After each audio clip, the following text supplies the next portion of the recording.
예수님께서는 천국 복음을 증거하셨습니다. 저번 시간에 살펴보았듯이 열매 맺는 인생을 살아라. 그것이 주님께서 핵심적으로 이야기하는 내용입니다. 그 열매 맺는 인생을 살려면 어떻게 해야 되느냐? 굵은 가지를 만들어라. 굵은 가지를 만들고 넓게 너의 가지를 펼치라는 거예요. 그래서 30배, 60배, 100배의 열매 맺는 인생이 되어라. 그것이 하나님의 나라의 말씀입니다. 그럼 어떻게 굵은 가지를 만들 수 있습니까? 그것이 예수님께서 비유로 말씀하신 것처럼 길가밭 되지 말아라. 또한 돌짝밭 되지 말아라. 가시덤불밭 되지 말아라.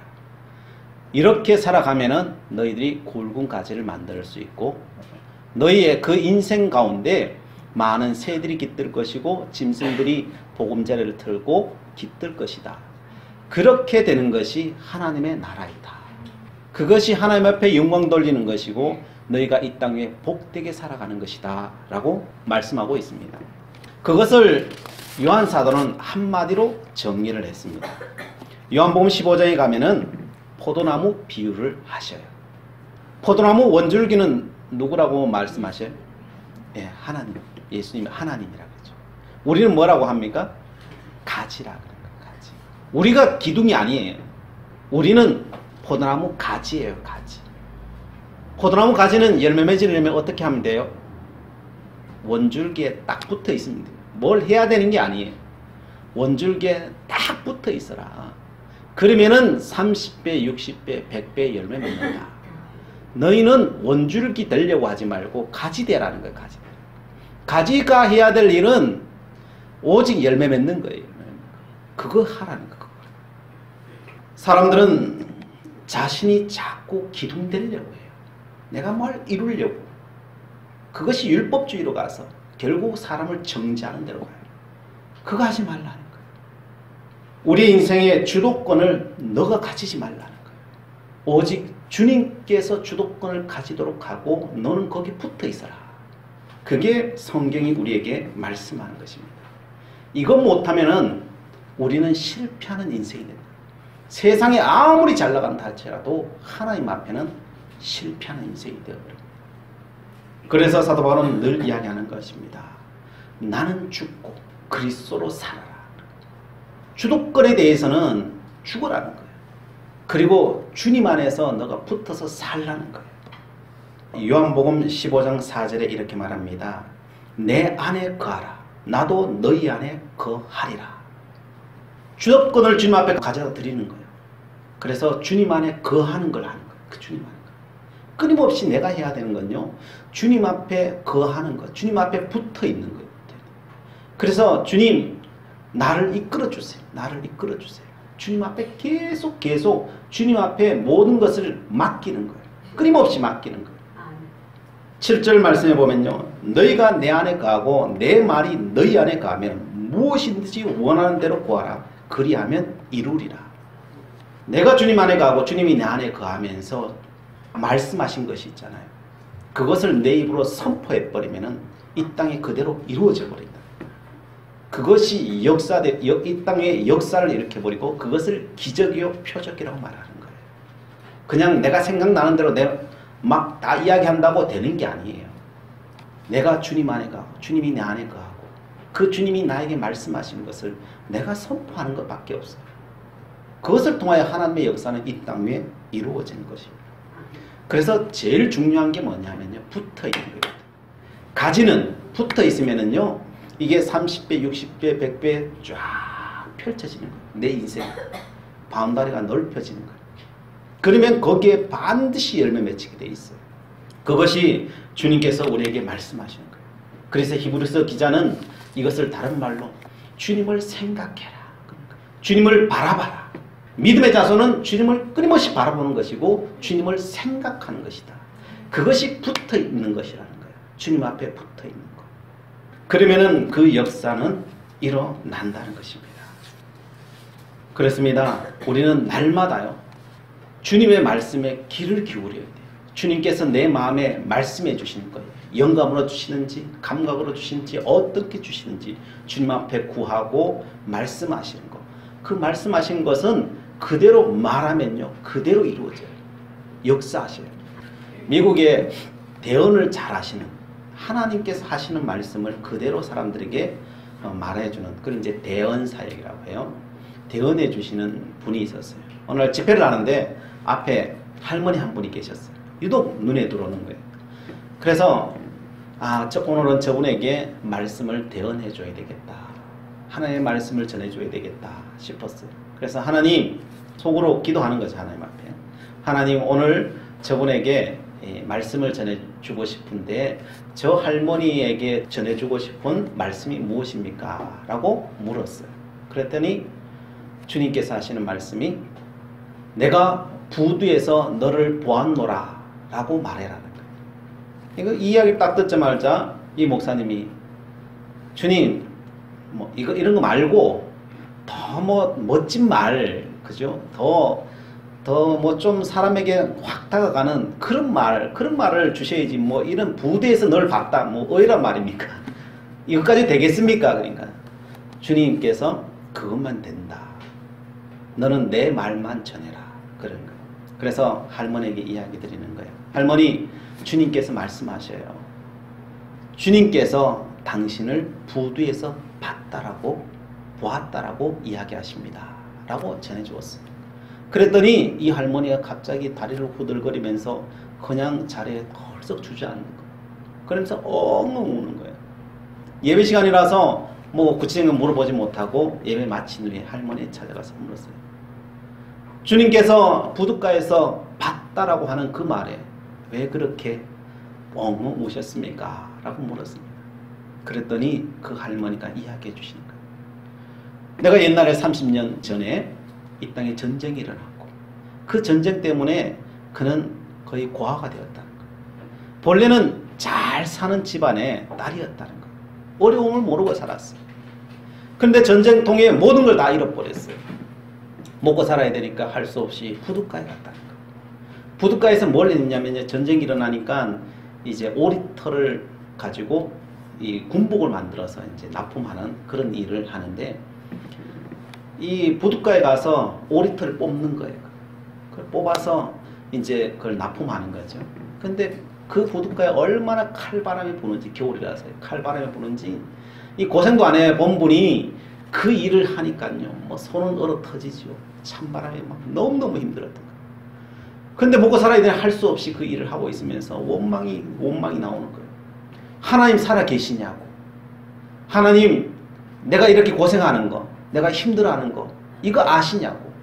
그렇게 질문하며 하나님 앞에 기도했었다는 거예요. 그런데 30년이 지난 뒤에 주님이 말씀한, 너 부둣가에 있는 걸 내가 너를 봤단다. 그때 질문했는 게 그 답이 30년 뒤에 주님 말씀해 주신 거예요. 그 고난의 자리에 주님이 없었던 게 아니고 주님이 그 옆에 같이 계셨어요. 그 고통을, 그 아파하는 고통 같이 보는 거예요. 여러분, 여러분의 자식이 고생하고 있으면 그거 지켜보면 마음 편하겠어요? 너무 힘들겠죠. 차라리 도와주면 쉬워요. 고통당하는 거 보는 게 더 힘들어요. 주님은요, 우리 옆에서 우리를 키우셔야 되기 때문에 그 고통을 보시면서 기다리시고 계신 거예요. 그러나 한 번도 그 곁을 떠나지 아니하셔요. 그렇습니다. 주님께 우리가 붙어있는 이야기를 지금 하고 있어요. 주님께서는요, 언제나 우리와 함께 하시고요, 동행하시고 계셔요.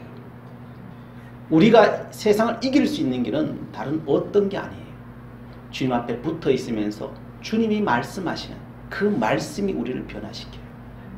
그냥 그 목사님이 아무것도 몰라요. 오직 주님이 말씀하시는 거 그냥 대언했을 뿐이에요. 부둣가에 있었다는 그 말 한마디밖에 한 거 없어요.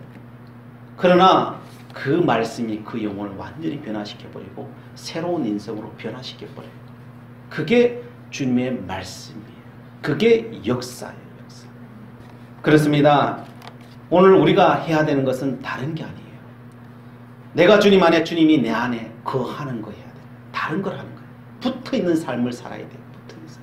그리고 주님의 말씀을 내가 받으면요, 그리고 선포하면 그것이 이루어져 버리는 거예요. 다른 게 아니에요. 예수님께서 그 폭풍을 잠잠케 하시는데 다른 게 아니에요. 하나님께서 잠잠케 하시라고 하시니까요. 그냥 명하니까 잠잠해져 버리는 거예요. 뭐 특별한 게 아니에요. 오늘 본문 말씀의 내용은 그런 내용입니다. 우리가 마가복음 강의를 쭉 해오고 있는데 마가복음에 보면 주님께서 세례를 받으시고 광야 시험을 다 겪으시고 이제 본격적으로 복음을 증거하시잖아요. 회당에 들어가서 복음을 증거하시잖아요. 마을로 들어가 복음을 증거하시잖아요. 그러나 사람들이 핍박합니다. 바리새인과 서기관들이 죽이지 못하 안단이 납니다. 그래서 그냥 동네에 들어가서 또 복음을 증거합니다. 그러나 또한 거기까지 찾아와서 시비를 겁니다. 이젠 갈 데가 없어요. 동네에도. 그러나 수많은 사람들이 병자가 낫고 귀신이 쫓겨나가고 수많은 권능과 역사가 일어나자 사람들이 이제는 동네에서만 모이는 게 아니라 이 국외에서까지 사람들이 그 소문을 듣고 찾아오기 시작하는 거죠. 이제 동네에서 모일 수 있을 형편이 안 돼요. 그래서 어디로 갔습니까? 해변가로 갔잖아요. 해변으로 갔어요. 사람들이 벌떼처럼 몰려드는 거예요. 이거 뭐 사람들이 앞자리 차지하려고 막 모여드니까요. 이게 앉아있는 사람도 위험한 거예요. 군중이 몰려들면 죽을 수도 있어요. 밟혀 죽을 수도 있어요. 그러니까 안 되겠다 싶으니까 예수님께서 배를 타고 바다로 들어가 버리시는 거예요. 바다로 들어가 버리시니까 가까이 올 필요가 없으니까 사람들이 쭉 해변가에 앉기 시작하는 겁니다. 거기에서 말씀을 증거하시는 겁니다. 바로 지금까지 보았던 하나님의 나라에 대해서 쭉 선포하신 것. 말씀을 다 증거하고 나니까 해가 뉘어돼서 해가 지게 되었던 것이죠. 그리고 오늘 본문 말씀에는 자 우리는 이제 다른 곳으로 가자. 이곳에서 사역은 다 끝나는 거죠. 그래서 다른 곳으로 가자. 그래서 그 다음에 보면은 거라사 지방으로 그 옆에 한 몇십 킬로 떨어진 거라사 지방으로 그 배를 탄 채 그냥 바로 말씀을 증거하고 가버리신 거죠. 그렇게 거라사 지방으로 가다가 있었던 내용이 오늘 본문 말씀이에요. 이 밤중이죠. 이제 밤이 되어서 거라사 지방으로 배를 타고 가는데 이 폭풍이 몰아친 거예요. 갈릴리 바다에서는 종종 일어나는 일이에요. 왜냐하면은 이 북쪽에 갈릴리 바다 북쪽에 이 헐몬산이라고 있어요. 헐몬산이라는 굉장히 높은 곳이라서 거의 사시사철 꼭대기에는 얼음이 있는 곳이에요. 그리고 큰 산들이 있고 계곡이 있어요. 그래서 우리가 과학 시간에 배워서 알듯이 해가 내리쬐고 또한 저녁이 되면요 바람 방향이 바뀌어요. 온도 차이에 따라서 대지에 있는 온도 차이에 따라서 바람의 방향이 바뀌어요. 그런데 저녁이 되면은 이 헐몬산에서 찬 기운이 이 바람을 타고 계곡을 따라서 쫙 내려와요. 이게 세차게 내려오다가 갈릴리 바다에서 팍 넓어져요. 이게 계곡을 따라 내려오다가 갑자기 팍 넓어지면서 소용돌이 쳐버려요. 이게 그러면 이게 거친 풍랑을 일어서 이 뭐 배를 전복시키고 이런 일들이 일어나는 겁니다. 이런 상황 속에서 예수님은 오늘 뱃머리에서 잠을 청하고 계신 거예요. 뭐 피곤하시기도 하셨겠죠. 하루 종일 사역을 하셨으니까 너무나도 피곤하셨겠죠. 그래서 잠을 자고 있었고 근데 풍랑이 치니까 어부 출신이었던 제자들이 이 풍랑을 너무나도 잘 알고 있으니까요. 아 이거 위험하다. 직감하는 거죠. 이 보통 일이 아니다 해서 자신의 경험을 살려서 풍랑을 맞서 이겨보려고 하는 거예요. 그런데 이 풍랑은 보통 풍랑이 아니었어요. 지금까지 어떤 풍랑보다 큰 풍랑이 이는 거예요. 적어도 예수님의 제자들이면요 그곳에서 고기를 잡고 이런 일들은 여러 번 겪었어요. 그래서 그것을 늘 이겨서 살아났기 때문에 지금까지 예수님 밑에 계신 거겠죠. 그런데 조치를 취했어요. 그런데 안 되는 거예요. 물을 퍼내었어요. 물이 막 가득 차는 거예요. 그래서 막 퍼내었는데 그런데 들어오는 속도가 퍼내는 속도보다 더 빠른 거예요. 그러니까 이게 곧 있으면은 물에 잠기는 배가 잠기면은 그냥 죽게 되는 거죠. 너무나도 다급한 거예요. 자신의 방법과 모든 걸 다 동원해 봤지만 지금까지 경험을 살려서 다 해봤지만 안 되는 거예요. 그래서 나중에 이 예수님을 깨우게 되죠. 예수님을 깨우는데 예수님 저는 이 본문 말씀을 보면서 예수님께서 몰랐을까? 깨울 때까지 너무 피곤해서 잠들었을까 생각해 보면은 그렇지는 않을 것 같아요. 뱃머리에서 주무시고 계셨지만은 지금 바닷물이 막 들어왔잖아요. 그렇게 들어왔으면 비에 젖거든요. 물에 젖을 수밖에 없거든요. 그리고 그 흔들리는 그 바다에 잠이 제대로 올 수 있었겠어요? 쉽지 않았을 거예요. 알았음에도 불구하고 일부러 안 깨신 걸 거예요. 제가 이건 사견이에요. 성경에 있는 내용은 아니니까 사견이. 그러나 나중에 호통치시는 모습과 하시는 모습을 보면은 아마 그랬을 확률이 굉장히 많아요. 다 이유가 있는 거죠. 그렇게 안 깨시고 그냥 가만히 제자들이 뭐 하나 계속 지켜보고 계신 거죠. 그러면서 그들에게 주고자 하시는 말씀이 있었던 것이죠. 오늘 38절 말씀에 아무리 노력해도 안 되니까 너무 화가 나는 거예요. 그래서 38절 선생님이여 우리가 죽게 된 것을 돌보지 아니하시나이까 하니. 나중에 원망이 누구한테 가요? 예수님한테 가는 거예요. 우리도 그렇거든요. 내 할 대로 다 했는데 안 되면요 막 성질 나거든요. 그러면 누구한테 가요? 엄마 찾아가는 거죠. 아빠 찾아가는 거죠. 그 성질을 그거 갖다 다 푸는 거죠. 마찬가지인 거죠. 너무 열심히 했기 때문에 그런 거예요. 안 했으면은 그런 말도 못 할 건데 열심히 다 했는데 안 되니까요. 그래서 성질 나다가 예수님 찾아가는 거죠. 그리고 주님께서 일어나셔서 말씀합니다. 오늘 39절 말씀에 예수께서 깨어 바람을 꾸짖으시며 바다더러 이르시되 잠잠하라 고요하라 하시니 바람이 그치고 아주 잔잔하여 지더라. 주님께서 잠잠하라 고요하라 했더니 아주 잔잔해져 버렸더니 그냥 보통 그냥 잔물결이라 쳤는데 그 잔물결까지 없어질 정도로 그냥 잔잔해져 버릴 거예요. 왜 새벽에 일어나면은 호수에 그냥 고요하게 거울처럼 그죠? 잔잔하고 그 위에 안개 끼 있는 것처럼 있잖아요. 그 정도까지 잔잔해져 버렸다. 이게 하나님의 능력이에요. 그냥 대충 해주는 것이 아니고 완벽하게 그렇게 만들어 버리신 거예요. 그게 주님의 역사예요. 그래서 40절에 제자들이 말합니다. 이에 제자들이 이르시되 어찌 이렇게 무서워하느냐라고 다그치십니다. 이 말씀은 사실 이 맥락적으로 보면요 사실 잘 이해가 안 되는 말씀이에요. 어찌 이렇게 무서워하느냐?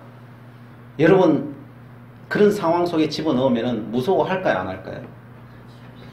그죠?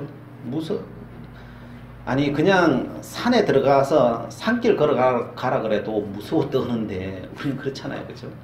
그냥 고요한 바다 갈릴리 바다라고 하더라도 그냥 그 바닷길을 밤에 가는 것 자체만으로도 무서워할 수밖에 없는 거예요 사실은.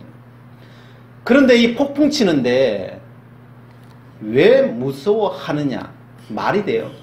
지금 빠져 죽을 상황 속인데 무서워 안 하는 게 이상하지. 그런데 주님은 뭐라고 말씀하십니까? 왜 무서워하느냐. 이게 말이 되는 이야기예요. 말이 되지 않는 이야기를 주님께서는 말씀하고 계십니다. 왜 무서워하느냐는 겁니다. 지금까지 이 배를 지키기 위해서 그렇게 고생하고 그죠? 밤새 이 물 퍼내느라고 얼마나 고생했어요. 이거 예수님 놔두고 자기들이 해보려고 그죠? 한마디로 효도하는 거죠. 열심히 그렇게 했으면은 일어나서 야, 너 정말 고생했다. 나를 위해서 이렇게 고생했구나. 뭐 이렇게 칭찬해 줘야 되는 게 당연한 거 아니겠어요? 무서워 떠는 거는 모든 인류가 다 그 자리에 가면 다 무서워 떠는 거 예수님 모르셨겠어요? 모르시지 않는다고. 그런데 왜 무서워 떠느냐고 호통치신다. 왜 호통치시겠습니까? 호통치신 이유가 무엇이겠습니까? 그 이유는 한 가지. 내가 지금까지 너희들 데리고 다니면서 하나님의 나라의 복음을 너희들이 전했지 않느냐. 들었지 않느냐. 그런데 너희들이 왜 무서워 떠느냐는 거예요. 너희들이 어떤 상황 속에서도 지금 너희 가지는 뭘 해야 된다고요? 원줄기에 붙어 있어야 돼요. 붙어 있어요. 너가 뭘 하려고 해서 되는 게 아니고 원줄기에 붙어 있으면은 그냥 열매를 맺는 거예요. 주님 안에 거하고 내가 주님 안에 거하고 주님이 내 안에 거하면은 그냥 가지는 굵어지는 거예요. 거기에 30배, 60배, 100배 열매가 맺혀지는 거예요. 근데 지금 제자들이 지금 뭘 하고 있는 거예요? 자기가 지금 기둥 역할을 하는 거예요. 기둥하는 거예요. 내가 이 풍랑과 싸워서 이겨보리라. 기둥되어 보리라. 이것은 내가 다 헤쳐나가 보리라. 지금 이거 하고 있는 거예요. 지금 이거. 그 주님께서 조금 전까지 말씀을 증거했는데 조금 전까지 그거 하지 말라고 했는데 너희들은 가지라고 그만큼 이야기했는데 또 기둥대고 앉았는 거예요. 잠자고 실눈 뜨고 보니까 과간인 거예요. 그들이 하는 행동이, 그들이 하는 것이 잘못된 건 아니죠. 세상적으로 봤을 때 그것이 나쁜 것은 아니죠. 최선을 다해 하는 거죠. 그러나 그것을 지켜보는 부모의 입장에서는 안타까운 거예요. 하나님 입장에서는 너무 안타까운 거예요. 왜 저들이 나를 안 찾느냐는 거예요. 폭풍이 불기 시작할 때 그때 나를 찾아야지. 자기 할 일 다 하고 자기 힘 써보고 다 써보고 안 되니까 나를 찾아오는 거예요. 이 찾아오는 것만 해도 기특해요. 사실은요. 그게 잘못된 건 아니에요. 찾아온 것은 기특한데 처음부터 찾아오면은 얼마나 좋겠니. 우리 자녀들이 고생하는 걸 부모가 원하겠어요? 우리는 원하지 않잖아요. 하나님도 마찬가지예요. 우리가 고생하며 그렇게 살아가는 거, 애타는 거, 사단의 밥이 되어 그 물어뜯기고 있는 거, 하나님 그거 원하지 않아요. 처음부터 나에게 찾아와서 붙어 있으면 내가 너 인생을 다 책임져 줄 건데, 너 인생 열매 맺게 해줄 건데, 네 뜻대로 살려고 날 찾지 않고 그렇게 고생하는 모습 보니까요, 주님은 그렇게 안타까워. 그래서 뭘 해요? 그 고생하는 자녀에게, 그 고생하는 제자에게 호통치시는 거예요. 호통치시는 거예요. 어찌 이렇게 무서워하느냐. 너희 눈에는 무서워하는 그것만 보이냐. 나는 안 보이냐. 문제가 생기면요, 우리는 그 문제만 봐요. 그 문제 위에 계신 여호와 하나님을 안 봐요. 그 주님을 찾지 않아요. 근데 우리를 창조하신 하나님은요, 그게 안타까운 거예요. 왜 나를 안 찾니? 나는 너희에 대한 모든 계획을 다 갖고 있는데, 너를 치료할 힘이 나에게 다 있는데 왜 나를 안 찾니? 왜 너가 다 하려고 하니? 너가 기둥되려고 하니? 너는 가지인데 가지가 기둥이냐고. 그게 주님이 너무너무 안타까우신 거예요. 그래서 기다린 거예요. 그냥 다 깨고 있었지만 그냥 보는 거예요. 언제 날 찾아오나, 언제 날 찾아오나. 그냥 그걸 기다리고 계시는 거예요. 주님을 찾지 않는 게 죄예요. 여러분, 다른 게 죄라고 생각하지 마세요. 아버지의 마음을 가장 아프게 하는 게 죄잖아요. 아버지를 찾지 않는 게 죄예요. 다른 게 죄가 아니에요. 어떤 순간에도 주님을 찾지 않는 게 그거보다 더 큰 죄는 없어요. 그래서 사무엘은 말합니다. 사무엘상 12장 23절에 나는 너희를 위하여 기도하기를 쉬는 죄를 여호와 앞에 결단코 범하지 아니하였다. 라고 말해요. 기도 안 하는 게 죄라는 거예요. 하나님 앞에 모든 것을 구하지 않는 게 죄예요. 하나님 앞에 도움을 청하지 않는 게 죄예요. 우리는 뭐 범죄한 게 자꾸 죄라고 생각해요. 여러분, 범죄한 것보다 더 큰 죄는요, 하나님 앞에 찾지 않는 거예요. 하나님 앞에 구하지 않는 거예요. 하나님 앞에 내 모든 것을 맡기지 않는 거예요. 내가 죽지 않고 그리스도가 내 안에 살지 못하게 만드는 것. 그것보다 더 큰 죄는 하나님 앞에 없어요. 여러분 집 나가 있으면은 그 부모의 가장 큰 죄가 뭘겠어요? 그 주님 앞에 돌아오지 않는 거예요. 주님 앞에 전화하지 않는 거예요. 부모에게 전화하지 않는 거예요. 내가 여기 있어 저기 있어 전화하지 않아요. 뭐 밖에 나가서 돈 100만 원 썼고 200만 원 썼고 그게 부모한테 죄겠어요?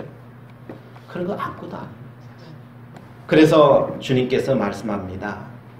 믿음이 없는 그거 너희들에게 말하죠. 왜 믿음이 없느냐.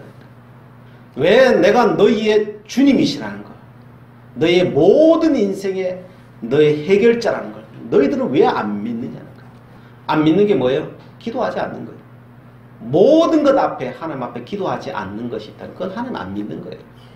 하나님 믿으면 기도하게 돼 있어요. 모든 것 앞에 하나님 앞에 구하게 돼 있어요. 근데 내가 안 믿기 때문에 안 구하는 거예요. 꼭 어려워서 그냥 배가 침몰할 때쯤 돼서야, 그때서야 하나님 도와주세요, 도와주세요. 하나님은 그게 안타까운 거예요. 그게 안타까워. 그래서 성도 여러분, 가장 위대한 것은요, 주님을 찾는 거예요. 원줄기에 붙어 있는 거예요. 붙어 있는 거예요. 그거 하시면요, 오늘날 또 놀라운 역사로 함께 하셔요. 주님께서는 대언하시잖아요. 주님이 그 폭풍을 잠잠케 하셨겠어요? 아니에요. 하나님이 폭풍을 어떻게 할까요? 지금 배가 가라앉는데 주님은 잠자는 것 같지만 그 속에서 주님 앞에, 하나님 앞에 구하는 거예요. 하나님, 이걸 어떻게 할까요? 하나님 말씀하신 거예요. 너는 일어나라. 그리고 이 제자들 앞에서 외쳐라. 잠잠하라고. 꾸짖으라고. 이 바다를 향하여서 꾸짖어라. 바람을 향하여서 꾸짖어라. 그리고 잠잠하고 고요하라고 말하라. 예, 하나님 알겠습니다. 예수님 일어나서 그 제자들 앞에서 말하는 거예요. 잠잠하라고 고요하라고 말하는 거예요. 그러자마자 순식간에 잠잠해져 버리는 거예요. 예수님에게 무슨 능력이 있어서가 아니에요. 예수님이 이 땅에 육신의 몸을 입고 오셨어요. 하나님이시지만 육신의 몸을 입고 오셨어요. 그 예수님에게, 그 육신을 입은 예수님의 능력이 있는 게 아니에요. 오직 하나님의 말씀의 능력이 있는 거예요. 하나님의 말씀. 하나님께서 그렇게 말씀해 주셨으니까요. 예수님은 그걸 대언한 것밖에 없어요. 그리고 그런 역사가 일어나 버리는 거예요. 이런 역사가 인류 역사상 한 번만 일어났겠어요? 홍해의 기적에도 일어났잖아요. 요단강의 기적에도 일어났잖아요. 아벨렉과의 싸움에서도 하나님께서 해와 달을 멈추게 해버리잖아요. 해와 달이 멈추는 게 잘한 겁니까? 잘한 건 아니죠. 잘한 건 아니죠. 그러나 하나님의 백성이 다 죽어갈 때, 그럼 다 죽어야 되는 것이 하나님의 뜻입니까? 그럴 때는요, 하나님 앞에 기도하면요, 해와 달도 멈추게 되는 거예요. 폭풍도 잠잠게 되는 거예요. 홍해도 갈라져 버리는 거예요. 오늘 또 그 역사는 일어나요. 주님 안에서 하나님께서 그렇게 하시겠다면요, 오늘 또 일어나요. 가장 최근에 일어났던 일이 뭡니까? 2차 세계대전 때 독일이 프랑스를 점령해요. 그러자 영국은 프랑스 옆에 있잖아요. 잇몸이 사라지는 거나 마찬가지예요. 그래서 이 프랑스를 도울 수밖에 없어요. 그래서 30만 대군을 프랑스에 파견을 해요. 그런데 독일이 워낙 막강해요. 비행기를 많이 준비해두고 전차 군단을 준비해 놓았으니까요. 이거 영국군 30만이 와가지고 달려들었는데 이게 게임이 안 되는 거예요. 이렇게 해가지고 우리 여기 몰살당한다. 그래서 영국을 다시 후퇴해야 된다. 그래서 후퇴하는 거예요. 도보해 앞에까지 왔어요. 왔는데 배가 안 와. 왜 배가 안 오나 봤더니 영국에서 배가 오면은 비행기가 떠서요, 다 격추시켜버리는 거예요. 배를 다 격추시켜버리는 거예요. 그래서 배가 못 오는 거예요. 그러면서 후퇴해 오는데 이 탱크 부대가 지금 이제 공격해 들어오는 거죠. 점점 좁혀 들어와서 이제 도관에 든 뒤에 이제 얼마 있지 않으면은 이게 30만 대군이 그냥 몰살 당하는 거예요. 영국 왕은 이제 조금 있으면 내 백성 30만, 젊은이 30만이면 그게 보통 숫자예요. 이게 그냥 몰살당해 다 죽게 생겼는 거예요. 구하러 갈 수도 없어요. 배가 있은들 그냥 폭격해버려 다 격추당하는데, 배도 잃고 군인도 잃고 다 이렇게 생긴 거예요. 그래서 길이 없어요. 그래서 하나님 앞에 기도하자. 전 국민에게 선포한 거예요. 지금 이 시간부터 우리 백성들을 위해서, 우리 젊은이들을 위해서 기도하자. 하나님이 도와달라고 기도하자. 그때부터 기도하기 시작하는 거예요. 다른 길이 없으니까. 하나님 도와달라고, 이 백성을 지켜달라고 기도하기 시작하는 거예요. 막 기도하니까요, 어떤 역사가 일어났냐. 독일 군대에 있는 곳에 폭풍이 몰아치기 시작합니다. 비가 내리치기 시작합니다. 얼마나 장대비가 쏟아져 내리는지 그냥 비행기가 날지를 못하는 거예요. 탱크가 가야 되는데 땅이 질어져서 탱크가 가지를 못하는 거예요. 진흙탕이 되어서 가지를 못하는 거예요. 이걸 뭐 어디 움직이지 못하는 거예요. 칠흑같이 깜깜해져 버려요. 그런데 그 사이에 두고 있는 영국 군대는요, 해가 쨍쨍 내리쬐는 거예요. 도보 해변에 해가 쨍쨍 내리쬐는 거예요. 그래서 이 소식을 전해들은 영국에서 배를 보내는데 수천 대를 보낸 거예요. 배를 수천 대를 보내가지고 도배를 건너와서 일주일 동안 그런 역사가 일어나요. 오는데 얼마나 시간이 걸려요. 그러면서 이 영국 군대를 다 해서 이제 영국으로 다 돌아가는 거죠. 근데 그 사실을 독일군은 몰라요. 일주일 동안 그 역사가 일어나니까요, 독일 군대는 모르는 거예요. 비가 딱 그치자, 야 이제 공격하러 가자 그래. 비행기며 탱크 다 몰고 쫙 가는데 가보니 아무도 없어. 다 철수하고 없어. 그 수십 킬로 사이에 두고 그 일주일 동안 그 역사가 일어나는 거예요. 그냥 우연히 일어났겠어요? 우연히 그렇게 될 수 있겠어요? 그런 일은 없어요. 그런 일은 없어요. 하나님께서는요, 자연 만물을 통해서도 하나님께서 구원하는 역사를 오늘날도 일으키시는 거예요. 바로 기도하는 자들을 통해서 그 역사를 오늘도 일으키신 거예요. 그러므로 그 주님 앞에 나아가십시오. 우리가 해야 될 것은 주님께서 우리에게 말씀하신 것은 붙어 있어라. 내가 주 안에 주가 내 안에 그거 해라. 그리고 주님이 말씀하시면 주님이 이루고자 하시면 기도하는 자의 그 기도를 드시고 오늘 또 구원하셔야 될 자를 구원하고 계심을 믿으시기 바랍니다. 기도하시겠습니다. 사랑의 하나님, 믿음 없는 저희들에게 믿음을 더해 주시옵소서. 날마다 주님 생각나게 하시고 주님과 동행하게 해 주시옵소서. 문제 앞에 주님의 약속의 말씀을 붙들고 선포하며 살아가기를 원합니다. 친히 이루어 주시옵소서. 저희들 길이 참아 그 약속을 보게 하여 주시옵소서. 누리게 하여 주시옵소서. 오직 하나님의 영광을 드리는 인생 되게 인도하여 주시옵소서. 예수 그리스도의 이름으로 기도드리옵나이다. 아멘.